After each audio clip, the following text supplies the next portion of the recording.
Welcome to the Millennial and a Boomer Walk into a Coffee Bar podcast.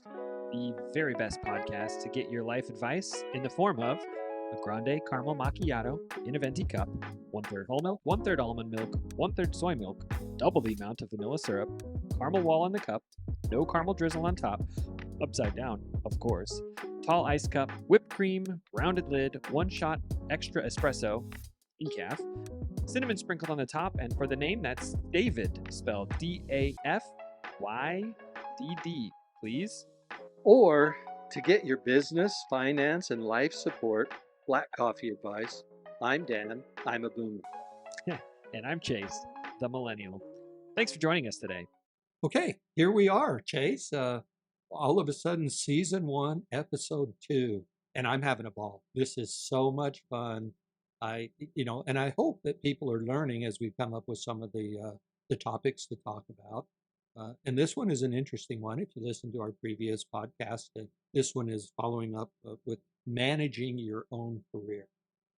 Managing your own career, episode 2. If you recall from episode 1.5, apparently I can't count because last time I said it was episode 2, but it was really episode 1 because the first episode was episode 0, which was more so just an intro. This is why we don't let the millennials have the mic sometimes. You're sounding like you're ordering a cup of coffee at the local coffee shop to me. So anyway, we're going to get past that. So this is the next episode in the Boomer and the Millennial opportunity to hopefully gain some ground and gain some appreciation for each other's standpoint. A big thing here, I think, in managing your. Yeah, let me set it up for us, and then I want you to share kind of your thoughts because this is something that you've talked about a lot, and I remember hearing you talk about growing up. And the topic again, managing your own career, and this is not managing a job. It's not managing a specific position. We're talking today big picture. Let's fly up to the 30,000 foot level.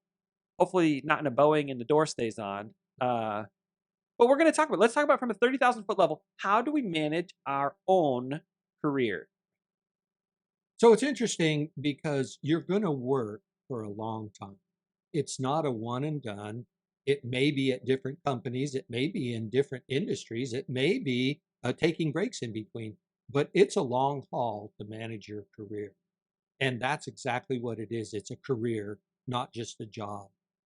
And you can own that, and you should own it. And like I said last episode, it's not HR's responsibility. It's not your boss's responsibility to manage your career. It's your responsibility to manage that long haul career. So let's start. Okay, when you talk about managing your own career, when does that start? Does that start after you've been in a role and you're now 30 years old and you've got your career started, or does it start before that? It actually starts before that, and unfortunately, it will change in almost every instance. When you're going to college and you're going to become whatever is what your field of study and whatever direction that you're going, you're thinking, okay, I'm going to enter that field. And unfortunately, that may not be the case, but you should have some appreciation for, I need to get a job and I need to make money. And then what do I want to do? And we'll talk about that in a later career. But then I got to manage this career and I got to manage it with purpose. So I think there's 3 or 4 different things that you should do as you're managing your career. You should do it. And I mentioned the very first thing is purpose. Let me go through the list first and then we'll cycle back and do that. But you should manage it with purpose. There should be intent. You should manage it with planning. And even from a point of when you're in your academic studies, you should manage it with presence and be present. I know that's a big buzzword right now, be present. And then manage it with patience. And I think each one of, see how that works with all those RPs? I did that. The alliteration here is fantastic. I'll give it to you. Yeah, I've never seen a millennial do that with all the first letter, but I've seen a couple of You boomers are do it, an so. alliterating alligator. Well, set your sights a little higher, I I could only suppose. get 2. I was gonna work in the word allegory, but, I kinda lost it Yeah. there. So anyway, back to the first one, and I'll go purpose, planning, presence, and patience. And that's where we want to kind of camp out a little bit on this episode. But measure it with purpose. If you wait for life to come to you, it's going to be a long wait. There's going to be a lot of lulls. This makes me think of the boomer, uh, phrase that there are some people in life who make things happen, And there's some people that watch things happen. and then there are those people who wonder what on earth just happened. Exactly. And don't be one of those when you're managing your career. And the reason you need to do it with a purpose is you need to influence it. You need to influence the management of your career. If you're going to sit back and wait for your boss to say, "Hey, yeah, here's a job, here's a goal, here's no, you need to participate and you need to really, really jump in and manage it with purpose." So, what kind of purpose are we talking about? Because I would say millennials are very purpose driven. They make decisions for the causes and things that they care about. But I don't think that's what we're talking about here. It's not about the causes on purpose, right? The purpose here is with a view or a vantage point of the long term. Over the next 50 years, 40 years of your career, where am I now and where do I want to be? That's the purpose, is where do I want to be? I think I mentioned this on the introductory offer, and here's kind of a breakdown of manage it with purpose is I had a 5-year plan. My first year was like starry-eyed. Hey, I got the job. Wow, congratulations. I'm going to work hard and I'm going to roll up my sleeves and I'm going to go get it done. And then the next year I said, I've got to learn to manage this and master it to the point and you spend a lot of time shaping it and molding it to your skill set. You learn from others that second year. And by the third year, you've got it mastered. You can start to produce, you can start to improve, you can start to really go and gain ground and actually make a big impact in the business. And then the fourth year, you should look, who's my replacement? Because by the fifth year, you should be ready to move on. That's with purpose. First year, second year, third year, fourth year, and by the fifth year, you should be moving on to your next career. And that's really the entire episode for next time. We're going to go really deep into the career plan and the 5-year I don't know what to call it. Your 5-year It's a exit roadmap. strategy. Exactly. Yeah. It's a roadmap, and part of that can get derailed and everything else, but at least come up with a purpose. Say, hey, you can say, I'm going to test this company out. I'm going to test my boss out. I'm going to contribute to my boss, but do it purposefully as you go along and managing your career. And it's a long haul. Even if you choose to leave jobs or leave positions or companies or industries, you should still have a roadmap and a purpose that you can take with you when you go to the next. I think another way of saying what you're saying here is don't leave if leaving mismatches with your ultimate purpose. Okay, so that also leads us to our next point, which is planning. And again, I'm going to use your alliterated planning phrase, Career model. career model, proper prior planning prevents poor There performance. you go. There you go. My grandfather used to tell me that. And, this is such a boomer thing. Oh, my grandfather used to tell me that and everything. Well, your father used to tell that and still is telling you that. But plan it out. Plan out what that is. If it's not a 5-year model, if it's not, I like the industry or I don't like the industry, if you're unhappy, then make a plan and go change what you're unhappy about, what the position is. I was talking to somebody just the other day and they were like, okay, it's time for me to leave. And my boss came around and said, hey, you're just not, it's not working out. And eventually that boss left. And before I could leave, this is the individual telling me that. And he said, I got a new boss and it completely changed my plan. The person had all intents and interest in moving and going on to another role, another department, and just the simple change of a boss changed that person's plan, but they had planned to go ahead and move to another. So I've got a great example of this as well. I've got a friend, Meg, and Meg is someone who is just fantastic. I mean, she really knows her stuff, well versed. She's multifaceted. You could stick her in any position in the company. She's gonna be solid. And she was on a team that she loved, but she wanted to continue to grow. And we talked a couple times. I said, look, you really should consider looking outside your current organization to find an opportunity. Let's find something that has upward growth and allows you to kind of stretch yourself a little bit. It might be uncomfortable. And so she found an organization and she's like, it's really more of a lateral move. She was kind of hemming and hawing. Yeah. Do I want to do this? And I said, okay, you stop. Let's ask one question. If you make one lateral move, what do your options do between these two organizations 1 year? And she's like, it's a no brainer. The new organization will allow me to grow with so many other opportunities. And I'm so happy that she ended up taking that risk and jumping ship because almost exactly 1 year later, the leadership of that organization said, wow, Megan, you can do so much more than what we brought you over Exactly. here for. And so it was worth it for a lateral move for 1 year, knowing my upswing is so much bigger than what I have if I stay in this spot any longer. It was a plan, right? I mean, it was a plan where she said, "Hey, that's not going to be a upward movement, but it's going to be a lateral movement, but the potential is there to move on." So you said one interesting thing to move up. Let me tell you, your plan doesn't always need to include, "Hey, I want to be a manager. Hey, I want to be a vice president. Hey, I want to be a CEO."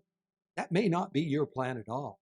Even if your plan is to take your skill set and it doesn't need to necessarily mean more business, more pressure, more. It could be a challenge to you individually in the same department, in the same job, and just mastery of that position. Not all people are cut out to be managers, and not all managers are cut out to go on and work towards the next big goal or something like that. I hope I'm Yeah, making towards the sense. executive side of things, right? Yeah, Exactly, moving. Okay, exactly. So yeah, I think you're right on. So we've got managing your career on purpose, managing your career with planning. That brings us to our third P. presence. I think your mind has got to be in the game. You need to be present. You need to, and I've talked to a lot of people and kind of recommended that you do this, is you have to have visibility to the leadership team or to your peers or to your manager. And if you're just going to sit back in the shadows, it's not going to be near as effective as if you are present and you take on work, you do work, and you jump at opportunities or make your own. There are ways. Let's talk about a couple ways to show that you're present because where we live in 2024, not everyone is in person. And we're not going to get you on your in-person soapbox today. That'll be another episode, I'm Yep, sure. yep, yep. But even if you're not physically on site, there are ways to show that you are an involved member of the team and presenting, providing, and adding value to the goals. So, what are a couple of ways? Let me start us out. That I think of this. You can speak up on the meetings, whether it's in person or in a Zoom room. If you have something valuable to say, you should absolutely speak up and make sure they know you're sitting Well, I think that's, paying attention and contributing at certain times is an absolute thing to be present. Here's a silly little thing. I think you should turn your camera. So many of these remote working conditions, everybody's got their camera off, and I've done it myself, worked in my pajamas or put a shirt on from the waist up. I look grand, but you should turn your camera on because a lot of times your body language can say a lot about being present and being involved. I tell you, if your camera is off, and we talked about this last episode, you can start to multitask, and multitask is not anybody that says they multitask is um, You just called him a fictitious. liar. You Yeah. just called him a liar right on the podcast. Oh Well, man, we just lost we the can people who believe they can multitask. we can edit that out, but I'll just say it again sometime later. So I do. I just really think there's ways for you to contribute. Ask for a position, or if you see a need, tell your boss, "Hey, I want to take this on," or make your own breaks and ask for that stretch goal. Hey, what would be straight up with your boss and say, "Hey, what can I do to expand my role? What can I do to show you that I can make this task work?" Or things like that. But be present and stand up. You laugh at me for this frequently when it comes up, but I think that there's something to it. When I was in college, I was an intern at an aerospace company, and what was he? Vice president? I mean, he was like a bigwig. He didn't work He was a there. corporate vice president. Corporate, He wasn't even a plant or a local representative. He was a corporate vice corporate vice president. president. I didn't know this. I've seen him on like the promo videos. Okay, I was never in a meeting with the corporate vice president, but I knew he was coming, and I knew he was doing an all hands, and I knew that I didn't want to be an intern forever. So in advance, I prepared for my career goals and I came up with a list of, I think it was 7 questions because I really had 10, but I said if I ask him for 10 questions, he's not going to answer it. But for 7, I feel like we're right on the bubble. And so I went up to him after his all hands. People were kind of shaking his hand and going back to work. And I said, "Hey, my name is Chase. I'm an intern. I don't want to be an intern forever. I have 7 questions. Can I ask you 7 really specific, very quick questions so that I can learn how to not be an intern tomorrow?" Let me interject right here. I was a local level executive with the company, and I looked up, and there's my son, the intern, talking to this executive vice president, and I literally turned pale. If you could have seen it just drained. I thought, what in the world is that kid up to? So go ahead with your story. And he told me he was really nice about it. He's like, I really don't have time. I think he had to get into a meeting or go back to the airport or whatever. He goes, "But here's my business card. Email me your questions and I'll respond to them." So what did I do? I took his card and went right back to the office and I typed out my questions in an email and I said, "Hey, thank you so much. I learned a lot during your all hands. Here are my 7 questions. I appreciate any time you can provide to me." And I mean, you probably talked to him or talked to folks that talked with him after that. I can promise you this. He didn't remember any other interns, but he remembered me He after sure that. did. He sure did. And he got back to you too. He did. He was professional. He got back to you. And actually, I had a couple of my colleagues at some of the, plant level management type people come up to me and say, "What did your son say to him?" Because he was saying, "Yeah, well, I had a kid that came up to me that was managing his own career and was trying to, be purposeful about it, was covering all the P's, right? It embarrassed me to death. Um, and now I look on it and say, wow, that took guts, but it was successful. And actually, that was the thing that you did, and you were present to go at least make that. And guess what? You're not an intern. I'm not an intern anymore. Not an intern anymore. But it didn't happen overnight. No, I did not go from an intern to owning my own business overnight. right. And in fact, it took the last P for us to cover, and that took patience. I remember that first year that you came into this aerospace company and were an intern. I remember we were talking over the dinner table early, early, early when you just come in, and you said, "Yeah, when do you think I can get an office?" And I'm like, "Son, it took me 30 years. I worked in cubicles. I worked, in I worked in a converted cloakroom." And I just kind of rolled my eyes and say, "Son, you need to pay your dues. You need to be patient, and you need to work it out. Work it out with diligence, but work." Patience has never been my strong suit. I remember when I first moved to the education field, almost 20 years ago. I can't believe it. I went in, I didn't know. It was literally my first week on the job. I was one of the extra overhand hires because the school was growing so quickly. They're like, we need more people to come and help. And not only did I not have an office, I was sitting at a folding table on a folding chair in the hallway. There wasn't even like a big room. Like I was in the hallway and I walked past this lady who had a really nice MacBook and they handed me like, some junky PC. Yeah. And I stuck my head in the door and I said, "Hey, what's it take for a man to get a Mac around here?" And she looked up at me and she goes, "You got to be here longer than a week." And then she looked right back down and kept typing. It didn't miss a beat. Did Didn't miss not a miss a beat beat. at everything. Yeah, so it's just interesting that be patient in your career plan. Be patient in your career planning and be patient in your growth with the company, but contribute and have that plan. A lot of people are not. Here's another one. Be a sponge with all of these P's. Soak it up. Ask questions. Do things. Put plans together. Put schedules together. Talk to the right people. Talk to an executive.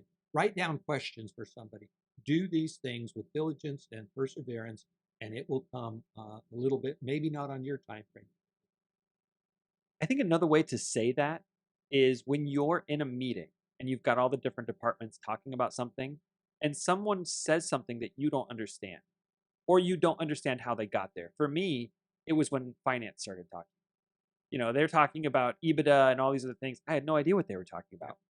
And so, a good way to be curious about this and to push your career further faster is to go find that finance nerd afterwards and say, "Hey, you were talking about numbers and spreadsheets. You got to explain that to me. I really want to know more about that." We just lost all our finance listeners by calling it a nerd. Just so you say, and you know that. But I agree. Go out and you know what? Those folks in that have those positions are more than willing to talk about what they know because they're the subject matter expert and they're that. So that's a good point. Curiosity.